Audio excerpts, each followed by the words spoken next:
I am Mason, 38 years old, and my brother told me my family was better off without me right before demanding I fund his latest get-rich-quick scheme. Before I tell you about the moment, I left them with absolutely nothing but the clothes on their backs. Let me know where you are watching from in the comments below. I always love seeing how far these stories travel. It was a Tuesday evening, specifically the date of my parents' 40th wedding anniversary.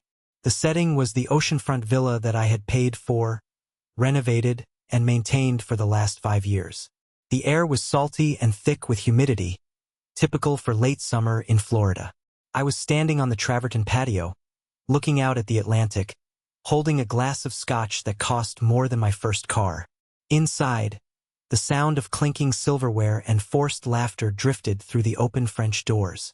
My mother, Linda, and my father, Robert, were seated at the head of the long mahogany table. To their right sat my older brother, Caleb. Caleb was 40, 2 years my senior, but he still carried himself with the reckless arrogance of a college freshman on spring break. He was wearing a linen suit that I knew he hadn't paid for, and on his wrist sat a Rolex Submariner that I had bought him for his 35th birthday, a gift I had hoped would mark a turning point in his maturity. It hadn't. I took a deep breath, adjusted my tie, and walked back inside. The air conditioning hit me, cooling the sweat on the back of my neck. Mason, finally joining us. My father boomed. His face was flushed, likely from the third bottle of Cabernet I had provided. We were just talking about Caleb's new venture. My stomach tightened. Venture was a dangerous word in the Whitmore household. It usually meant a hole in the ground that I would have to fill with money. It's not just a venture, Dad, Caleb said, leaning forward, his eyes manic with excitement. It's the future. Crypto Kingdom. It's an algorithmic trading platform. I've got an inside track.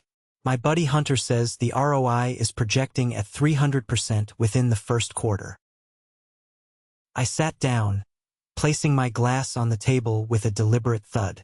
Hunter, I asked, keeping my voice level. Is that the same Hunter who sold you the timeshare in Mexico that didn't exist? The one I had to hire a lawyer to get you out of? The room went quiet. My mother sighed, a long, dramatic exhalation that signaled I was ruining the mood. Mason, don't be so negative, she said, cutting into her steak. Your brother is trying to build something. You should be supportive. I am supportive, Mom, I said, looking at her. I support this entire family. I pay the mortgage on this house. I pay the property taxes. I pay for the cars in the driveway. I pay for your health insurance. That's support. Asking questions about a scam isn't negativity. It's due diligence. Caleb slammed his hand on the table. The silverware rattled. See? This is exactly what I'm talking about. You think because you got lucky in real estate you're the only one with a brain? You think you're better than us? I don't think I'm better, I replied calmly. I think I'm the only one who understands how money works. You want to liquidate the equity in this house to put into this platform, Caleb. That's what you proposed before dinner. Do you know what happens if that platform fails? Mom and Dad lose their home.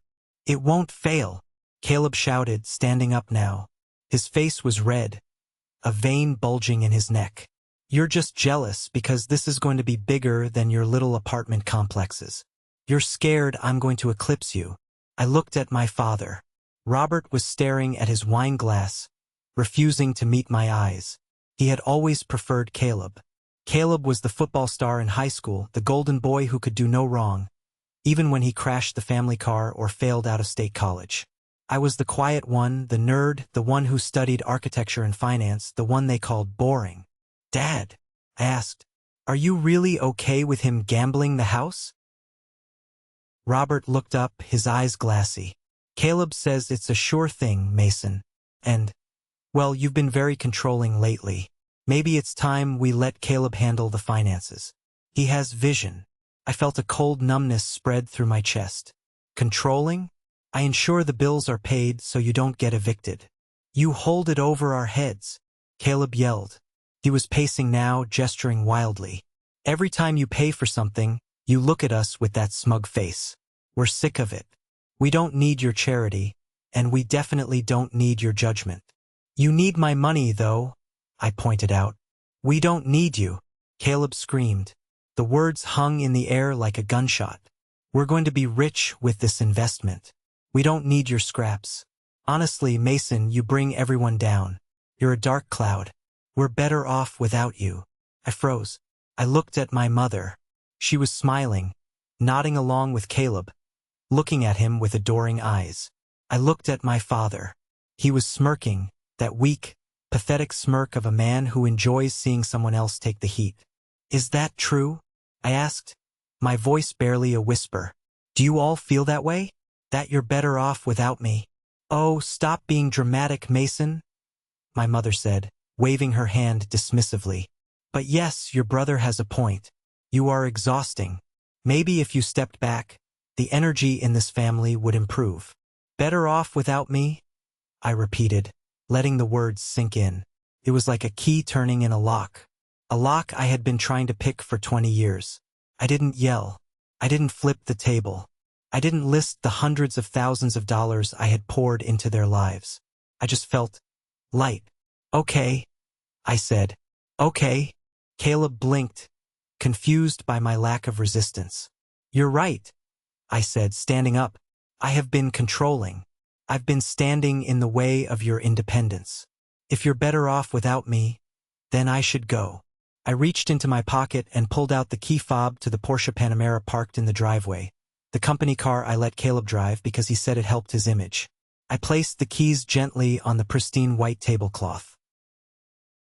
What's that? Caleb asked. I took a taxi here from the airport. I lied.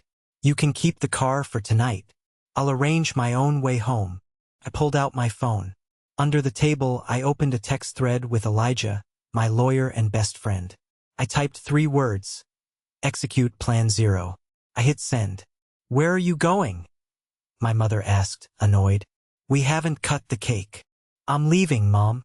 You said you're better off without me. I'm respecting your wishes. I walked toward the door.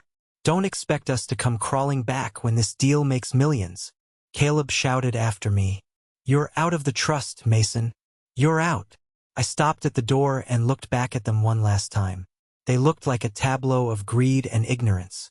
They had no idea that the trust didn't exist. They had no idea that the wine they were drinking was charged to my card. They had no idea that the roof over their heads was legally mine. Goodbye, I said. I walked out into the humid night. The heavy oak door clicked shut behind me, sealing my decision. I walked down the long driveway to the main road. I didn't call a taxi immediately. I needed a moment. I stood under a street lamp, the buzzing of the cicadas filling the silence. My phone vibrated. It was Elijah. Received. Are you absolutely sure, Mason? There is no undo button on this. I looked at the message. I looked back at the house, glowing warm and golden in the night. I imagined them inside, laughing, probably toasting to their freedom from my tyranny, celebrating the imaginary millions Caleb was going to make. I typed back, burn it down, metaphorically speaking, cut them off, everything. I put the phone in my pocket. A sense of peace settled over me, profound and terrifying. They wanted a life without Mason. I was going to give it to them.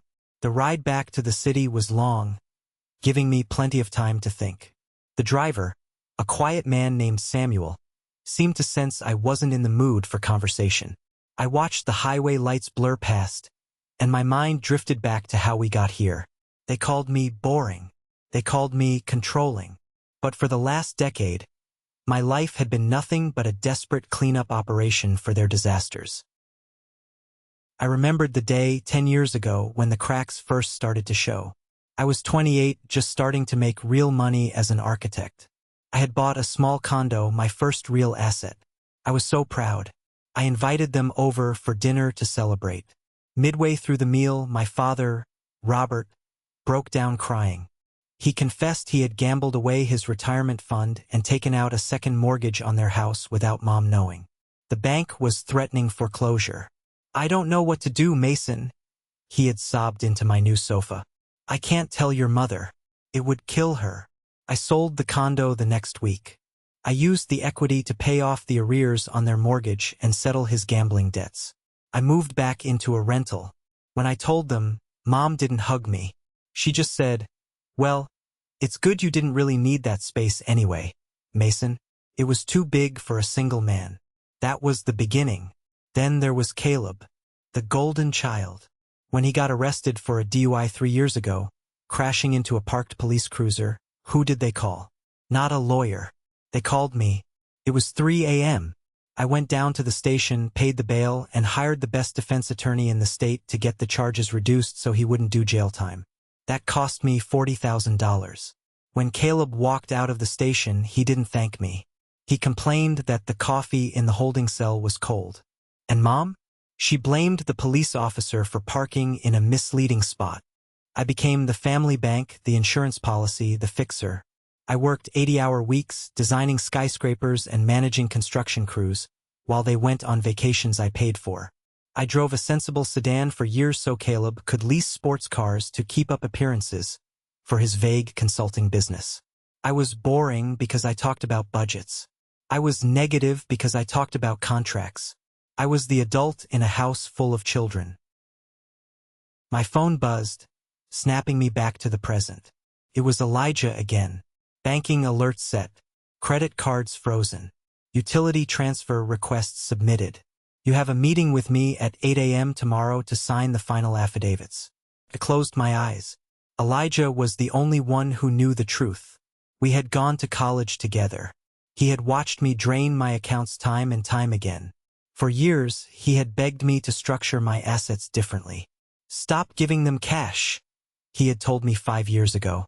Buy the debt. Buy the house. Put everything in your name. If you're going to pay for their lives, own their lives. It's the only way to protect yourself. I had listened. I created a shell company, Whitmore Holdings LLC. When the bank came for my parents' house a second time, I bought the note. Technically, I was their landlord. When Caleb needed a car, the company bought it and leased it to him for $0. They never read the paperwork. They just signed where I told them to sign, happy to have the shiny new toys. They thought I was just handling the boring administrative stuff. They thought they were the kings of the castle. They didn't realize they were guests in my hotel. The taxi pulled up to my building. It wasn't the rental anymore. 2 years ago, I had quietly purchased the penthouse in the city's newest luxury tower, a building I had designed. I never invited them there. I told them I lived in a modest apartment downtown. It was my sanctuary. I walked into the lobby. The doorman, Henry, tipped his cap. "Good evening, Mr. Whitmore. You're back early." "Long night, Henry," I said. "Do me a favor. If anyone from my family shows up, my brother, my parents, they are not allowed up. Under any circumstances." Henry's eyes widened slightly, but his professional mask didn't slip. "Understood, sir. Removing access permissions now." I took the private elevator up to the 45th floor. The doors opened directly into my living room.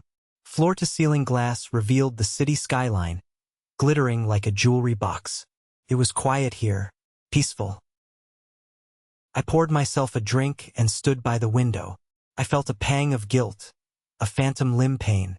It was conditioning. I had been trained to feel guilty whenever I wasn't serving them. I had to remind myself of their faces at dinner, the smirk on my father's face, the way my mother laughed when Caleb said I was useless. No, I thought, no more guilt. The next morning, I walked into Elijah's office at 8 a.m. sharp. Elijah looked tired but determined. He had a stack of files on his desk. "You look like a man who slept like a baby or didn't sleep at all," Elijah said, pouring coffee. "A bit of both," I admitted. "Is it ready?" "It is," Elijah said, tapping the stack. "This is the nuclear option, Mason. We are terminating the lease on the Porsche. We are initiating eviction proceedings on the beach house. Technically, they are tenants at will, and since they haven't paid rent in 5 years, we can give them 30 days. But the utilities? Since the accounts are in your name, we can shut them off today."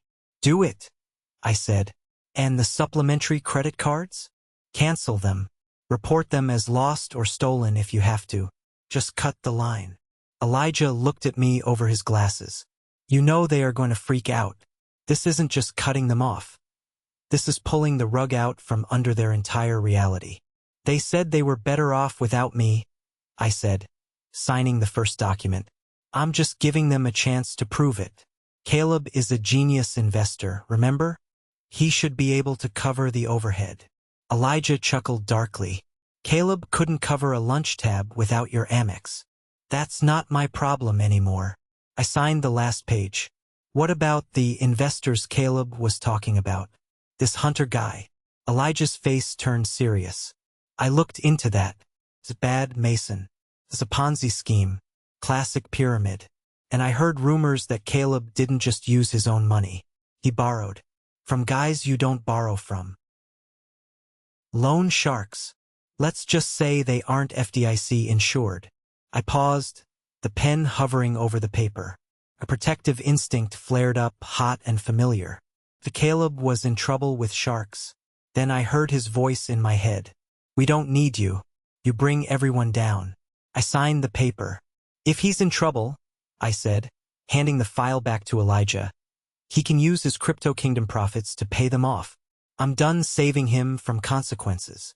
Elijah nodded, sealing the folder. Done. The letters go out via courier this morning. The electronic freeze happens. Now. He pressed a key on his laptop. It's done, Elijah said. I stood up, buttoning my jacket. I felt a strange vibration in my chest. It wasn't fear. It was the engine of my life finally restarting, this time with me behind the wheel. Let's get lunch, I said. I'm starving. For the first 48 hours, the silence was absolute. I imagined they were basking in the glow of my absence, perhaps thinking I was sulking in a hotel room somewhere, waiting for them to apologize so I could resume my duties as the family servant. I went to work. I focused on the Skyline project, a massive eco-friendly commercial complex that was set to be the crown jewel of my firm. I had lunch with Olivia, a prominent real estate developer, and a woman I had been seeing quietly for 6 months. You seem lighter, Olivia said, swirling her Chardonnay. She was a striking woman, sharp as a tack and fiercely independent. She knew about my family, but only the surface details. I took out the trash, I said, smiling. Or rather, I let the trash take itself out. While I was enjoying my freedom, the reality of the situation was beginning to crash down on the Whitmore family. I didn't see it firsthand, but thanks to the digital trail and reports from the security company I employed for the house, I could reconstruct the chaos perfectly. It started with my mother. According to the credit card alerts on my phone, which I had set to notify only before the accounts closed, Linda Whitmore attempted to pay for a $600 facial at the Serenity Sands Spa at 11 a.m. on Wednesday. Transaction declined. Amex Black ending in 4002. She would have been confused. She would have handed them the backup visa. Transaction declined. Visa Platinum ending in 1189. I could imagine the scene. The receptionist, polite but firm. My mother, flushing red, rummaging through her Gucci bag. A bag I bought, muttering about bank errors. She probably had to call Dad. But Dad didn't have any money. Dad's cards were supplementary to mine too. Then came Caleb. Thursday morning. The repo operation. This was the one detail I had specifically asked Elijah to arrange for maximum impact. I knew Caleb's routine. He went to a high-end coffee shop at 9 a.m. every morning to network, which meant hitting on college girls. I received a text from the asset recovery agent at 9:15 a.m. Assets secured. Target was resistant. Police were not involved, but it was close. Here is what happened. Caleb walked out of the coffee shop, latte in hand, looking for the Porsche Panamera. It was gone. In its place stood a tow truck and a large man named Mike. Hey! Caleb would have shouted. Where is my car? That's a $100,000 car. It's a company car, Mike would have explained, handing him a slip. Whitmore Holdings LLC revoked the authorization. You're not an employee, Mr. Whitmore. I'm Mason's brother. I own that company. Caleb would have lied. Paperwork says Mason Whitmore is the sole proprietor. And he says give him the keys to the weekend convertible too, or we come back with the sheriff. Caleb had to take an Uber home. But his Uber account was linked to my credit card. Transaction declined. He had to walk 3 miles in Italian loafers. By Thursday night, the real darkness set in. Literally. I was sitting in my penthouse, reading a book, when my phone started blowing up. It wasn't a text this time.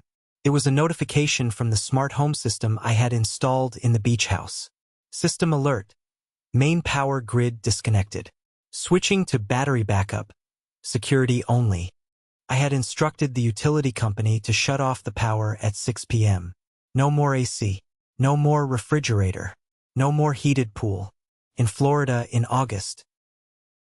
Then the phone calls started. First Caleb. 5 missed calls. Then Mom. 3 missed calls. Then Dad. Then a number I didn't recognize. Probably a neighbor's phone they borrowed because I had cut their cell phone plans too. I watched the phone vibrate on the coffee table, sipping my tea. It was a cruel thing, perhaps, but they had wanted independence. Independence means paying your own electric bill. But the real twist of the week wasn't the power or the car. It was something Elijah discovered and forwarded to me on Friday morning. You need to see this, Elijah said on the phone. Check your secure email. I opened the file. It was a police report from the previous night, coupled with surveillance photos from the beach house gate. A black SUV had pulled up to the villa gates at 10 p.m. 2 men got out. They weren't delivery drivers. One of them was identified by facial recognition software, which I used for site security, as an associate of a known loan shark organization in Miami. They didn't break in. They just taped a note to the gate. The photo of the note was grainy, but legible. Tick-tock, Caleb. The kingdom is crumbling. The crypto thing, I whispered to myself. Caleb owes them big, Mason, Elijah said. The investment he made? He leveraged it. He borrowed 50 grand from these guys to put into the crypto scheme, thinking he'd double it in a week and pay them back. But the crypto site went dark yesterday. It was a rug pull. He lost the money? He lost their money. And now they know where he lives. Or where he lived. My heart rate spiked. This was physical danger. Should I call the police? If you call the police, the sharks might escalate, Elijah warned. Or Caleb goes to jail for fraud depending on how he structured the loan. But here is the kicker, Mason. Caleb told these guys that you were his partner. He told them his wealthy brother, the architect, was backing the deal. I slammed my fist on the desk. He used my name? He did. That's why they went to the house. They think you live there too.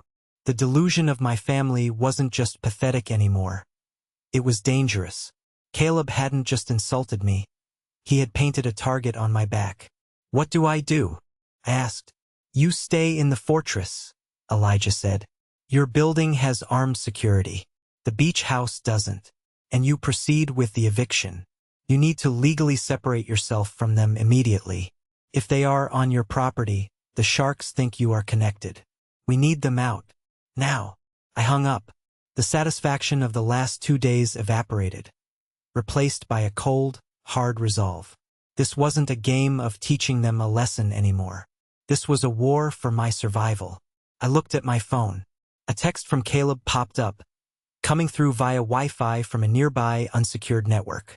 Mason, please pick up. It's an emergency. Mom is crying. It's so hot. We have no food. Also, some guys came by. I need $50,000. Just a loan.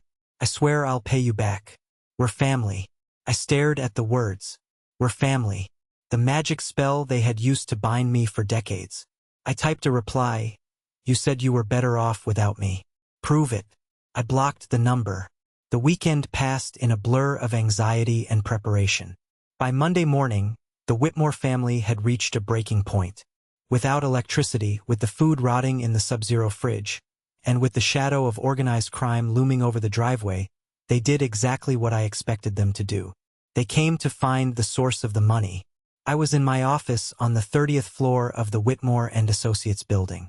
The space was sleek, modern, glass and steel, a testament to the order and precision I valued. I was in the middle of the final signing for the Skyline project. Olivia was there along with the investors and a notary. This is a game changer. Mason, Olivia whispered, squeezing my hand under the table. The biggest contract of your career. I couldn't have done it without the focus I found recently, I replied, signing my name with a flourish. Suddenly, the intercom on the conference table buzzed. It was the head of security, a former Marine named Marcus. Mr. Whitmore, I have a situation in the lobby. I stiffened. Go ahead, Marcus. I have 3 individuals here claiming to be your family. Robert, Linda, and Caleb Whitmore. They are distressed. They are demanding to see you. Mr. Caleb is yelling something about you stealing his car. The room went silent. The investors looked at me. Olivia looked at me, her brow furrowed. Are they on the guest list, Marcus? I asked, my voice calm, though my heart was hammering against my ribs. No, sir. Then they don't come up. Tell them I am in a meeting and cannot be disturbed. I tried that, sir. Your father is threatening to call the press. He says he's going to tell everyone you've abandoned your elderly parents. I closed my eyes for a second. The audacity. They were trying to blackmail me with bad publicity in my own lobby. Excuse me for a moment, I said to the investors. A minor personal matter. I walked over to the wall monitor and switched the feed to the lobby camera. There they were. They looked disheveled. My father was wearing a wrinkled polo shirt. My mother's hair, usually perfectly coiffed, was frizzy from the humidity and lack of AC. Caleb looked manic, sweating profusely, pacing back and forth in front of the turnstiles. I watched them. For years, these people had been giants in my mind. Now, on the black and white screen, they looked small, desperate. Marcus, I said into the intercom, escort them out. If they refuse, call the police for trespassing. Mason, Olivia said, standing behind me. Are you sure? It's your parents. I turned to her. They aren't here to see their son, Olivia. They are here to see the ATM. If I let them up, if I give them 1 inch, they will take everything. This deal, this company, my sanity. I have to protect this. On the screen, I saw Marcus step forward with 2 other guards. Caleb lunged at Marcus. It was a mistake. Marcus easily restrained him, twisting his arm behind his back. My mother screamed. My father looked around, terrified, realizing his authority meant nothing in the real world. They were guided firmly, out the revolving doors and onto the hot pavement. I watched them go. I felt a tear slide down my cheek, but I wiped it away before anyone could see. I apologize, I said, turning back to the table. Where were we? The investors looked at me with a new kind of respect. In business, the ability to make hard decisions is valued. They didn't see a cruel son. They saw a leader who couldn't be compromised. We were just discussing the timeline, one investor said. I sat down and finished the meeting. We popped champagne. I smiled. I shook hands. But inside, I was preparing for the final blow. That afternoon, I met with Elijah again. They tried to breach the office, I told him. I heard, Elijah said, and that accelerates our timeline. The eviction notice expires tomorrow. Technically, we gave them a 3-day quit or pay notice for the rent arrears, which is aggressive but legal since they haven't paid in 5 years. They obviously can't pay the back rent of... What is it? $300,000, I said. Fair market value for 5 years, right? So tomorrow we go in. The sheriff will execute the eviction. But there is something else, Mason. Elijah slid a manila envelope across the desk. Twist number 2. You know how you asked me to do a full forensic audit of your father's finances to see where all the money you gave him actually went? I assumed it was just bad investments and Caleb's lifestyle. It was that, Elijah said. But it was also this. I opened the envelope. Photographs. Bank statements. My hands shook as I held a picture of a woman. She was younger than my mother, maybe late 40s, and a boy about 12 years old. They were standing in front of a modest house in a neighboring town. Who is this? I asked, my throat dry. That is Monica, Elijah said. And that is your half-brother, Jason. Your father has been supporting a second family for 15 years. Mason. That's why he was always broke. That's why he needed your help with the mortgage. He was funneling your money, your hard-earned money, to them. The world tilted on its axis. The betrayal wasn't just financial. It was existential. My mother, the woman who had guilt-tripped me my whole life, was being played for a fool. And I had been unwittingly funding my father's infidelity. Does Mom know? No. We found records of jewelry sales too. Your mother's diamond earrings? The ones she thought were stolen by the cleaning lady 2 years ago? Robert sold them. The deposit slip is right there. I felt a surge of rage so pure it almost blinded me. Tomorrow, I said, my voice sounding like grinding stones. We go to the house tomorrow. I want to be there when the sheriff kicks them out. And I want to tell him myself. Mason, that's going to be ugly. They wanted a life without me, I said, standing up. I'm just going to make sure they have a life with the truth. All of it. The convoy arrived at the beach house at 10 a.m. on Tuesday. It looked like a funeral procession. First, the sheriff's cruiser. Then, the moving truck I had then, my car, a black Audi, understated and powerful. And finally, Elijah's car. The house looked abandoned. The lawn was overgrown. I had canceled the landscapers too. The windows were dark. We got out. The heat was oppressive. The sheriff, a no-nonsense man named Deputy Miller, walked up to the door and pounded on it. Sheriff's Department. Eviction notice. No answer. He pounded again. Finally, the door cracked open. My father stood there. He looked 10 years older than he had a week ago. Unshaven, wearing stained shorts. The smell of stale air and rotting food wafted out. What is this? Robert asked, his voice trembling. Robert Whitmore, you and the occupants are hereby ordered to vacate the premises immediately pursuant to the court order granted to Whitmore Holdings, LLC. The sheriff recited. You can't do this, Robert shouted. This is my house, my son. Where's Mason? I stepped out from behind the sheriff. I'm right here, Dad. Robert's eyes locked onto me. Hate, pure, unadulterated hate. You traitor. You ungrateful little rat. You're doing this to your own parents. Caleb appeared behind him, looking pale and twitchy.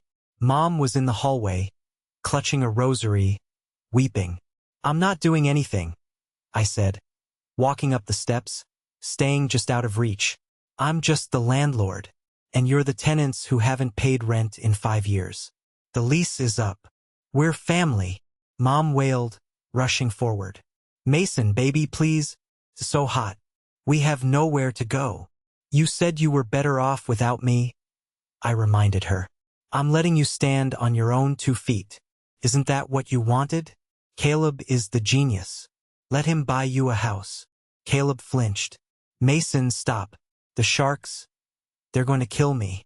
They think this is my house. If I lose this address, then you better start running, I said coldly. But before you go, there's one last thing we need to discuss. I nodded to Elijah. He stepped forward and handed the manila envelope to my mother. What is this? Linda asked, her hands shaking. Don't open that, Linda, Robert yelled, lunging for her. The sheriff stepped in, blocking Robert. Back off, sir. Linda opened the envelope. She pulled out the photos. She pulled out the bank statements. Time seemed to slow down. I watched her face transform. Confusion, realization, horror. She looked at the photo of the woman and the boy. She looked at the bank transfer records. Dates that matched the times I had given Dad emergency loans. Robert, she whispered. Who is Monica? Robert slumped against the doorframe, defeated. Linda, I can explain. It was a mistake. 15 years isn't a mistake, Dad, I said, my voice cutting through the air. It's a lifestyle I paid for. I turned to my mother. You called me useless. You called me controlling. But every dollar I gave you, every check I wrote to save this house, Dad siphoned off a percentage to support his other family. You weren't laughing at me because I was boring, Mom. You were laughing at the only person keeping this house of cards from falling on your head. Linda looked at Robert. She screamed. A primal, animalistic sound of betrayal. She flew at him, clawing at his face. You stole from me. You stole from our son for her. The sheriff had to separate them. Okay, folks, that's enough. Everyone out. Now. It was chaos. The movers started hauling furniture out. My mother was sobbing on the lawn, refusing to look at my father. Caleb was pacing by the curb, frantically texting, looking over his shoulder for the black SUV. Robert sat on the steps, head in his hands, a broken man. I stood by my car, watching it all. Caleb walked up to me. He looked small. The arrogance was gone. Mason, please, I need $5,000, just to get out of town. If I stay here, Vinny's guys will find me. I looked at my brother. I remembered him stealing my lunch money in elementary school. I remembered him wrecking my bike. I remembered him humiliating me at the anniversary dinner. You have a Rolex, I said, pointing to his wrist. Sell it. That should get you a bus ticket to somewhere very far away. It's fake, Caleb whispered, shame coloring his cheeks. I sold the real one you gave me a year ago to buy crypto. This is a knockoff. I laughed. A short, dry laugh. Of course it is. I reached into my pocket. I pulled out a single $20 bill. Here, I said. This is for lunch. Consider it my final contribution to the crypto kingdom. I dropped the bill on the ground. You're a monster, Caleb spat. No, I said, opening my car door. I'm just a guy who finally learned the value of $1. And the value of myself. I got in the car. As I drove away, I looked in the rearview mirror. I saw the sheriff putting a padlock on the gate. I saw my family, fractured and screaming at each other on the sidewalk, surrounded by boxes of their unpaid-for possessions. It was the saddest thing I had ever seen, and the most beautiful. The aftermath wasn't instantaneous. It was a slow, grinding disintegration. I heard from Uncle Thomas, my father's younger brother and the only decent man in the extended family, about where they ended up. There at the Starlight Motel on Route 9, Thomas told me over the phone a week later. It's not good, Mason. 2 rooms. Dad is sleeping in the bathtub because Mom won't let him in the bed. She filed for divorce yesterday. Good for her, I said, signing a contractor invoice at my desk. She wants to talk to you, Mason. She says she's sorry. She says she didn't know about the money or the other family. She knew I was hurting, I said. She knew Caleb was abusing my generosity, and she cheered him on. Ignorance of the affair doesn't excuse 30 years of neglect, Thomas. I know, son. I know. I had to ask. How is Caleb? Gone, Thomas said. He skipped town the night of the eviction, took your dad's wallet and ran. Rumor has it he went out west. Or maybe Mexico. He's terrified of those loan sharks. I felt a flicker of pity, but it was distant, like reading about a stranger in a newspaper. Caleb had chosen his path. He had chosen the golden child delusion over hard work. And Dad, he's trying to get a job, but at 65 with no resume for the last 20 years and a bad back. It's tough. He asked if I could call you for a loan. Don't, I warned. If you give him a dime of my money, Thomas, I cut you off too. And I like you. Thomas sighed. I won't. I promise. The reality of their situation was harsh. Without my credit score, they couldn't rent a decent apartment. Without my cash flow, they couldn't even afford the deposit. They were learning, for the first time in their lives, the true cost of living. One evening, about a month after the eviction, my phone rang. It was a number I didn't know.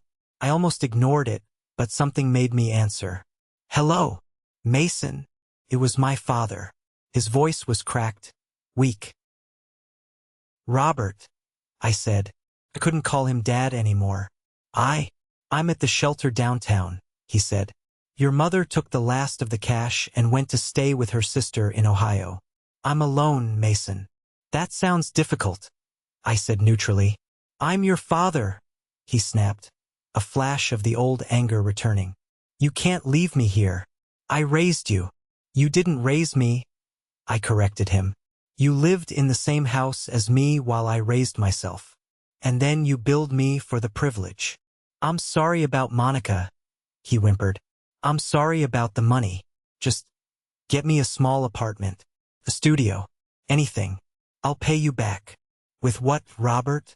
With the money from your next scam? With the money you stole from Mom? Silence on the line. You told me I was useless, I said. You stood there and smiled when Caleb said you were better off without me. I am honoring your words. You are free, Robert. You are completely 100% free of my influence. Enjoy it. Mason, please. I hung up. I sat there in my penthouse, the city lights twinkling below me. I poured a glass of wine. My hand was steady. My heart was calm. I had lost my family. But I realized, with a clarity that hit me like a lightning bolt, that I never really had them. I had only leased them. I had paid a monthly subscription fee for a counterfeit version of love. And when the payment stopped, the service was canceled. I wasn't lonely. I had Olivia, who loved me for my mind, not my wallet. I had Elijah, a friend who had my back when I was blind. I had my work. I had my dignity. I walked to the window and looked out at the vast, sprawling city. Somewhere down there, in the shadows, my father was sleeping on a cot. Somewhere, my brother was running from his debts. Somewhere, my mother was crying over a wasted life. It was a tragedy. But it wasn't my tragedy anymore. I took a sip of wine. To independence, I whispered to the empty room. And for the first time in my life, I truly felt rich. Time is a funny thing. When you are drowning, seconds feel like hours. When you finally breach the surface and fill your lungs with air, a year can pass in the blink of an eye. It had been exactly 365 days since I watched the sheriff padlock the gate to the beach house. 1 year since I drove away from the wreckage of the Whitmore family. I stood on the rooftop terrace of the Vertex, the architectural masterpiece that had consumed my life for the past 18 months. This wasn't just another building. It was my declaration of independence.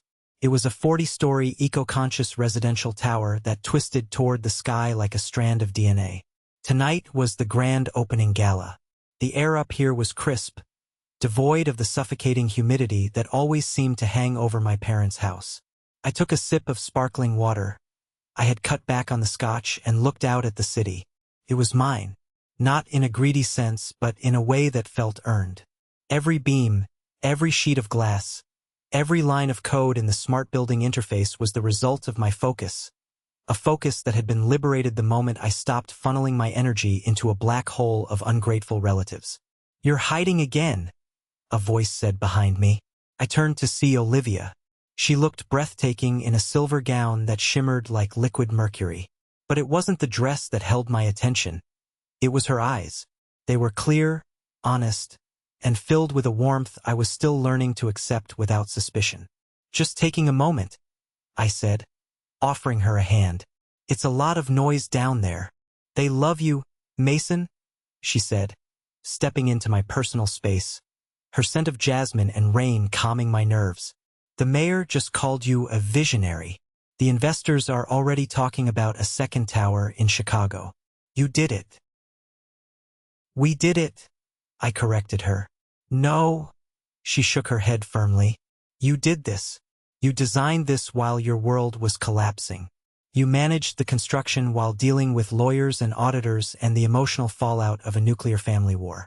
Take the credit, Mason. It's okay to be the hero of your own story." I looked back at the skyline. It feels strange, quiet.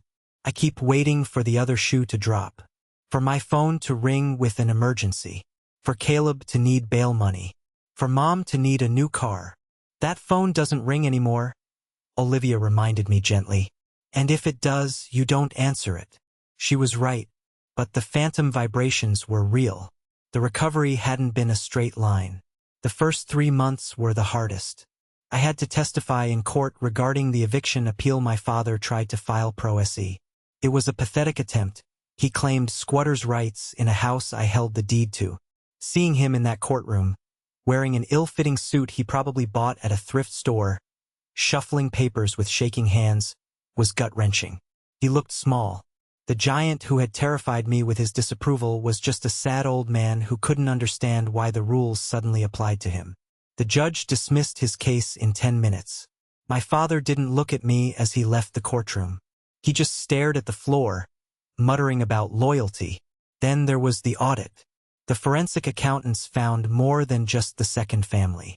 They found credit card fraud. Caleb had opened 3 cards in my name using my social security number years ago.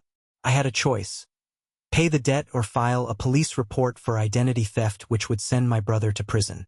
I filed the report. It wasn't vengeance. It was accountability. The detective told me Caleb was last seen in Las Vegas, working as a promoter for a low-level nightclub, trying to hustle tourists. When the warrant went out, he vanished. I didn't chase him. I didn't hire a private investigator. I just let him go. He was a ghost now, haunting someone else's wallet. Mason. Olivia touched my arm. There's someone downstairs asking for you. He says he's family. My stomach dropped. The piece shattered instantly. Who? I asked, my voice hardening. If it's Robert. No, she said quickly. He said his name is Thomas. He said he's your uncle. I let out a breath I didn't know I was holding. Uncle Thomas. It's okay, I said. He's the good one. I went down to the lobby, bypassing the champagne-sipping socialites. I found Thomas standing near the security desk, looking uncomfortable in a suit that was clearly 20 years old. He was holding a worn fedora in his hands, twisting the brim nervously. Uncle Thomas, I said, approaching him with a genuine smile. He looked up, his eyes widening as he took in the opulence of the building. Mason, my God, you built this. I did, I said, pulled him into a hug. He smelled like Old Spice and sawdust, the smell of my childhood, the smell of the woodshop where he used to let me build birdhouses while my father was out gambling. I didn't want to intrude, Thomas said, pulling back. I know this is a big night, fancy people, but I wanted to see it. I wanted to see you win. You're not intruding, I said. Come on, let's get a drink. Somewhere quiet. I led him to the private lounge reserved for VIPs. I poured him a whiskey, the good stuff, not the cheap blend he was used to. How are you holding up? I asked. Thomas took a sip and sighed. I'm getting by. The hardware store is slow, but it pays the bills. Mary is good. The grandkids are getting big. He hesitated, looking at his glass. I knew what was coming. The update. Tell me, I said. I can take it. Your mother. She's in Ohio, Thomas said quietly. Living with Aunt Shelley. She works at a bakery now. Counter service. It's hard on her feet. Does she talk about me? She cries a lot, Thomas admitted. She sent a letter. She asked me to give it to you. She didn't have your address. I told her I didn't either, just to protect you, but... Well, here. He reached into his jacket pocket and pulled out a white envelope. It was wrinkled. I stared at it. Mason was written on the front in her loopy, elegant handwriting. The same handwriting that used to sign the checks I gave her. I took it. I didn't open it. Not yet. And Robert? I asked. Thomas grimaced. He's still in town. He's staying in a weekly rental near the docks. He works part-time as a night watchman at a scrapyard. He drinks a lot, Mason. He tells anyone who will listen that his son stole his empire. He believes his own lies. I nodded. It was a tragedy, but it was a tragedy of his own making. And the other family? Monica? She left him the second the money stopped coming, Thomas said with a dry chuckle. Apparently, she wasn't in it for his charming personality. She took the boy and moved to Atlanta. Robert has no one. I felt a pang of pity, but it was fleeting. Robert had chosen deception over family for decades. He was reaping the harvest he had sown. I have something for you too, Thomas, I said. I reached into my inside pocket and pulled out a check I had written that morning. I slid it across the marble table. Thomas looked at it. He squinted. Then his eyes went wide. He dropped the glass. Fortunately, it was empty. $250,000? He whispered. Mason, what is this? You were the only one who ever asked me how my day was, I said, my voice thick with emotion. You were the only one who came to my graduation. You were the only one who didn't look at me like a bank account. This is for your retirement, Thomas. Pay off the hardware store. Put some in a college fund for the grandkids. Take Mary to Italy like you always wanted. I can't take this, Thomas said, tears welling in his eyes. I didn't do anything special. You were decent, I said. In a family of vultures, being decent is extraordinary. Please, take it. It brings me joy to give it to you. That's how giving should feel, I've realized. It shouldn't feel like a robbery. Thomas wept. He didn't say thank you. He just grabbed my hand and squeezed it so hard my knuckles cracked. It was the most honest exchange of currency I had ever participated in. Later that night, after the gala was over, after Thomas had gone home in a private car I arranged, I sat in my penthouse with Olivia. The city lights were a blanket of stars below us. I took out the letter from my mother. Are you going to open it? Olivia asked, kicking off her heels and curling up on the sofa next to me. I need to know, I said.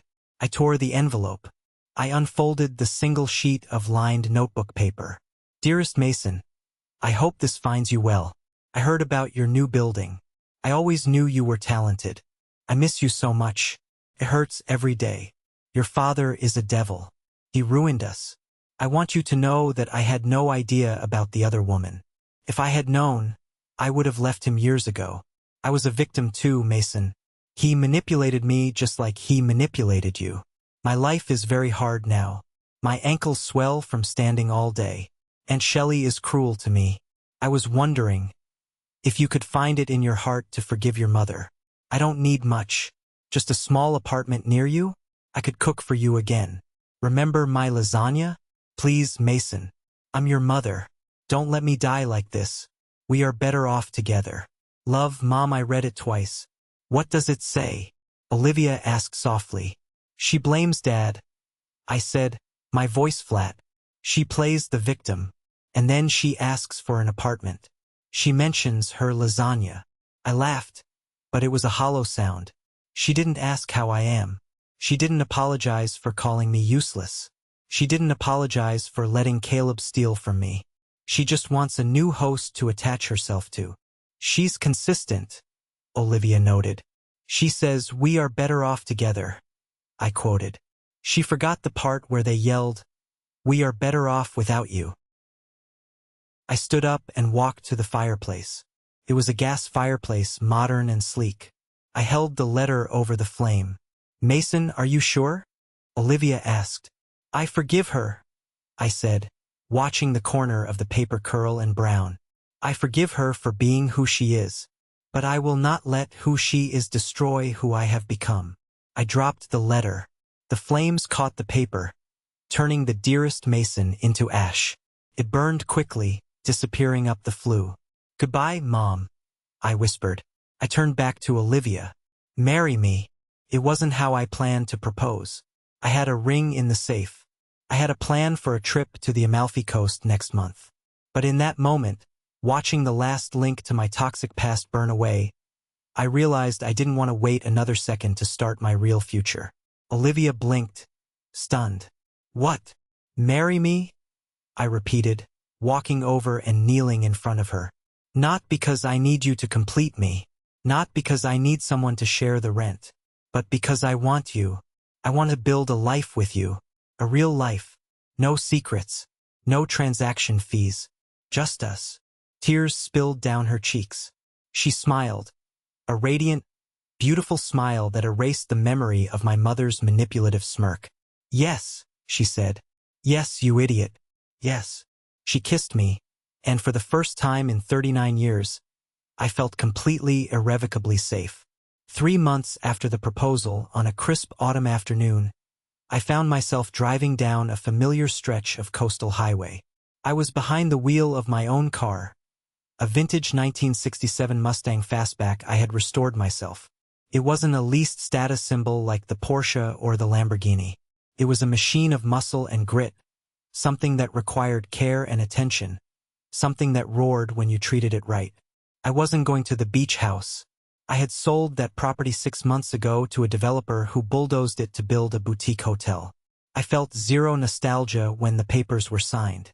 The family home was just a pile of stucco and drywall where my self-esteem had gone to die. No, I was driving to the state penitentiary. It wasn't a visit I wanted to make, but it was one I needed to make. Just once. To close the book. Caleb had been found. He hadn't just disappeared. He had imploded. He had tried to run a crypto scam in Nevada, targeting retirees. But he got sloppy. He got caught. And because of his prior record, which I hadn't erased this time, and the sheer scale of the fraud, the judge threw the book at him. 5 years. I walked into the visitation room. It smelled of bleach and despair. I sat behind the thick glass partition. A few minutes later, a guard escorted Caleb in. He was wearing an orange jumpsuit. His head was shaved. The tan was gone, replaced by a prison pallor. He looked thin. He sat down and picked up the phone. I picked up mine. "You came," Caleb said. His voice was raspy. "I came," I said. "Come to gloat?" he asked, a flicker of the old defiance in his eyes, but it was weak, like a dying ember. "No," I said. "I came to see if you were okay." Caleb laughed, a harsh, barking sound. "I'm in a cage, Mason. I'm eating slop. I'm dodging shanks in the shower. I'm doing great." "You did this, Caleb?" I said quietly. Yeah. Personal responsibility. Blah, blah, blah." He leaned forward, his eyes darting around. "Look, Mason, I've been thinking. I have a lot of time to think. I know I screwed up, but I can change. I'm taking classes. Business management." I almost smiled. Even in here, he was hustling. "That's good, Caleb. I was thinking, when I get out, maybe you could help me get set up? Not a handout. An investment. I have this idea for a prison reform consultancy." I listened. I listened to the pitch. I listened to the manipulation. The tone was the same as it had been at the dinner table that night. "Give me. Fix me. Save me." I let him finish. "Are you done?" I asked. "I just need a chance, Mason. We're brothers. We share DNA," I said. "That's a biological accident. Brotherhood is a bond, and you broke that bond a long time ago. You sold it for a Rolex and a leased car. So you're just going to leave me here to rot?" "You're not rotting," I said.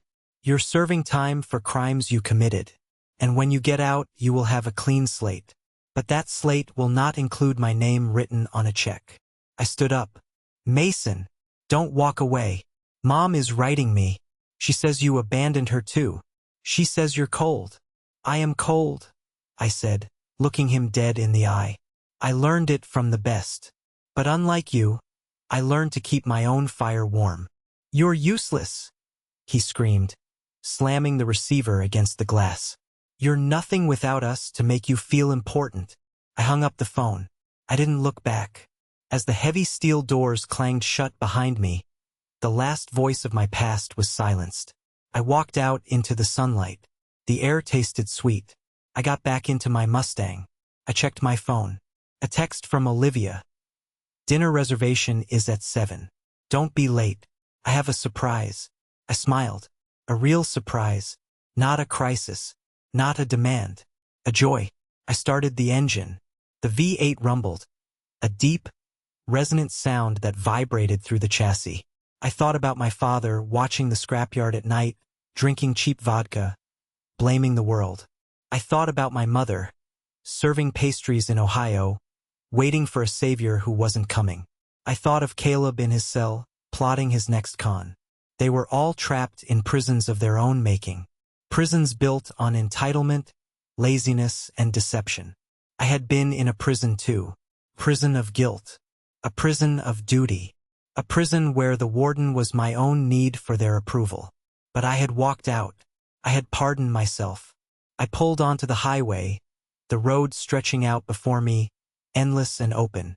I rolled down the window and let the wind whip through the car. They said they were better off without me. It was the only honest thing they ever told me. But the real truth, the truth that made the engine roar and the sunset glow a little brighter, was simpler. I was infinitely, gloriously better off without them. I shifted gears, pressed the gas, and drove toward the horizon, leaving the rearview mirror behind. The story of Mason is extreme, but the dynamic of financial and emotional abuse is a silent epidemic in millions of families. We are often taught that family comes first, and that loyalty is unconditional. But Mason's journey teaches us a hard truth. Loyalty without reciprocity is just servitude. Many of you watching might be the Mason in your family, the fixer, the bank, the emotional punching bag. You might fear that setting boundaries makes you a bad person. It doesn't. It makes you a person with self-respect. You cannot save people who are committed to their own destruction, and you certainly shouldn't set yourself on fire to keep them warm. True independence isn't just about money. It's about breaking the psychological chains that bind your worth to what you can provide rather than who you are. I want to hear from you. Have you ever had to cut off a toxic family member to save yourself? Or are you currently struggling with the guilt of saying no? Drop a good in the comments if you believe Mason made the right choice. Or share your own story of setting boundaries. Let's create a community here where we remind each other that we are enough, just as we are. Don't forget to like and subscribe for more stories of truth and triumph. You are worth it.